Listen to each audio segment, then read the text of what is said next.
Hey guys, it's Nate with PlayYourCourt.com. Today we're talking about opening the hand for a better forehand.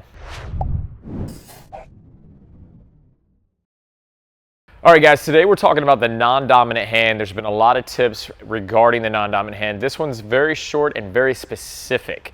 All right, if you're in the Play Your Court community, this is for all skill levels. This is gonna help everybody from the beginner all the way up to someone playing at a collegiate level and above.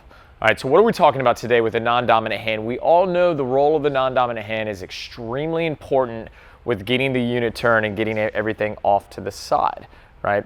So one of the things that we find is that the non-dominant hand a lot of times can impede the stroke itself, all right? And we've talked about in other videos about how sometimes we see this disjointed forehand because the arm drops too low or the arm rises too high. What we're talking about today is just about how to be mindful of what that hand's doing, because let's face it, sending and receiving is rather difficult and we can't be mindful of all these different cues. So what we're talking about today is spreading the fingers of the non-dominant hand, and just this simple act is going to help you keep that arm in the correct position. So let's talk about what that correct position is.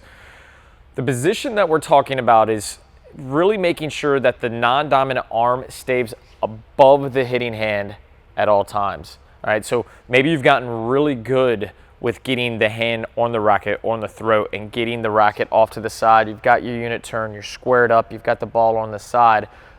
But then if the hand even pulls here and it goes low and we see that the racket starts getting even, it's going to really change the way that we uncoil. So if you imagine the way that, like a top, when it's going really, really fast and it's working balance, it keeps spinning because everything is on the same axis, right? But what happens if that top wobbles a little bit, or what happens that makes it wobble a little bit?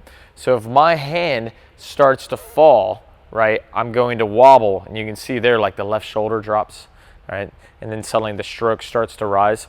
So the tip here, really, really simple stuff. Open the hand, all right, your non-dominant hand, open up the fingers to help yourself be mindful of keeping that arm up and allowing the racket to come all the way through.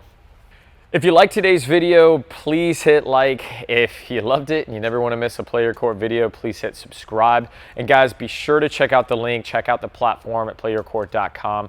Lots of cool stuff in there. We're gonna pair you with players of your own ability. And when you get done with these matches and you need help with something, maybe it's your serve that day, we're gonna send that instruction to you so you can get real-time answers for what's troubling you in your matches. Check out the link. We'll see you soon.